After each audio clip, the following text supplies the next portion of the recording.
And we are so thankful to God. Naging malinaw sa atin yung kaligtasan na binibigay ng Panginoon ay sa pamamagitan ng pananampalataya. We are justified by our faith in Christ alone. Okay? At pag-pray nyo po sa 2012, doon natin start yung panibagong libro na pag-aaralan natin, and most probably it's going to be the letter of Paul to the Corinthians. So next year po yon. Pag-pray natin yung mga pastors ng church as they study the epistle, na maituro po sa atin ang tama yon, so that we may preach to you the whole counsel of God.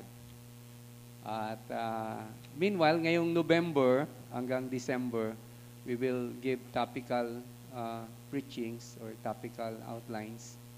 At napakita ko po kasi lalo na sa panahon natin ngayong magdi-December, at may isang concern ang puso ko na dapat ang bawat Kristiyano ay hindi po tayo matrap. Naalala ko nung nakaraang survey na basa, pagka darating na daw yung Christmas season, yung mga December months, ito daw yung time na wonderful wonders, madami daw ang nadidepress. Madami daw ang na-stress. Hindi ko alam dahil magpapasko yung ninong, no? Pero nakita natin, no, sa mga balita ng mga nakaraan, that ang daming mga nangyayaring very stressful sa mga tao, and then people have been doing a lot of things that ang dahilan nito, they are being stressed. Ngayong umaga, yung passage na pag-aaralan natin is a very common passage. Lahat po tayo, alam natin itong passage na to.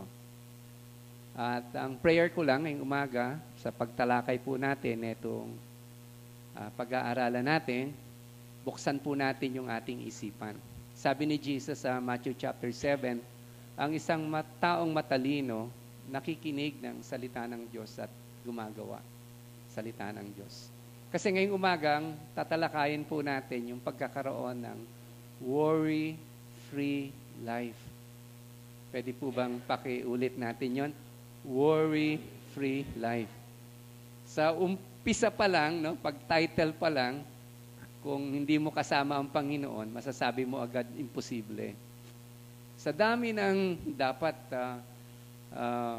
haraping mga kapagsubukan sa panahon natin ngayon, marinig mo lang yung posibilidad na magkaroon ng worry-free life, yung buhay ba na hindi balot ng pagkabalisa. Parang ang hirap atang mangyari yan. Pero ngayong umaga, gusto kong buksan natin ang ating mga puso't isipan at makita natin sa pamamagitan ng salita ng Diyos na ito pala yung tinuturo ni Jesus sa atin. This is not about the teaching of man, but this is about Christ teaching us that for believers, para sa ating mga mananampalataya, tayo ay nasa privilege o binigyan ng pribileyo ng Diyos na magkaroon ng ganitong klaseng uri ng pamumuhay.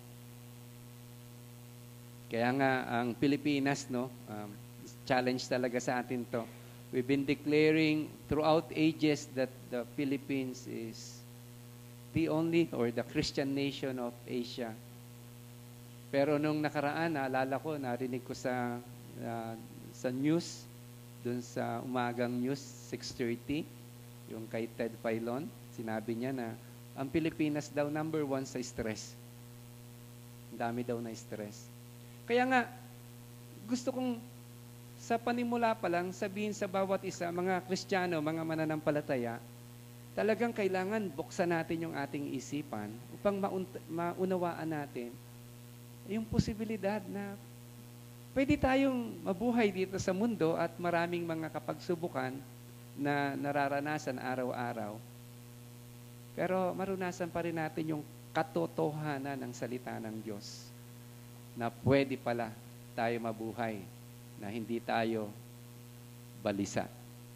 Okay ba doon? So, yan yung prayer ko. bawat isa sa atin. At ngayon, samahan niyo po ako, buksan natin yung ating mga Biblia. Puntahan natin yung Luke chapter 12, verses 22 to 34. Luke chapter 12, verses 22 to 34. Can I invite everybody to please stand and let's read our text. Ganito ang gawin natin, yung even, babasahin ng mga lalaki, yung at, yung mga babae. Okay? Hanggang dumating tayo sa verse 34, ganun ang gagawin natin. Okay? Mga gentlemen, let's read verse 22. And he said to his disciples, therefore, I tell you, do not be anxious about your life, what you will eat, nor about your body, what you will put on.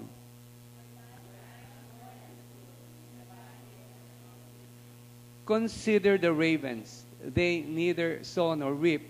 They have neither storehouse nor barn, and yet God feeds them.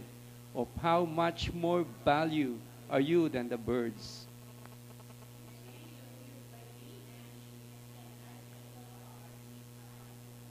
If then you are not able to do as small a thing as that, why are you anxious about the rest?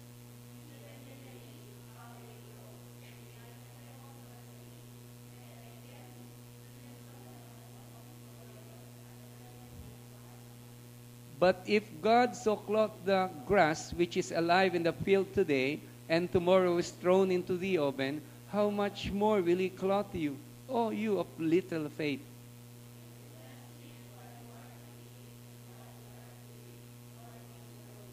For all the nations of the world seek after these things, and your Father knows that you need them.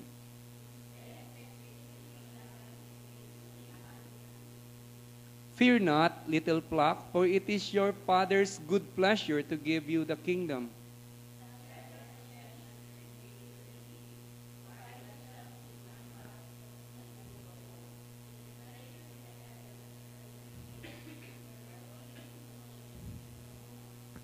Sabay-sabay, for where your treasure is, there will your heart be also.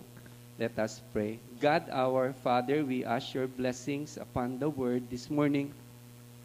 Teach us, Lord, to live worry-free in this life. May your words be strong in our lives. This is our prayer in Jesus' name. Amen. Makakaupo na po tayo. Worry-free life. Worry-free.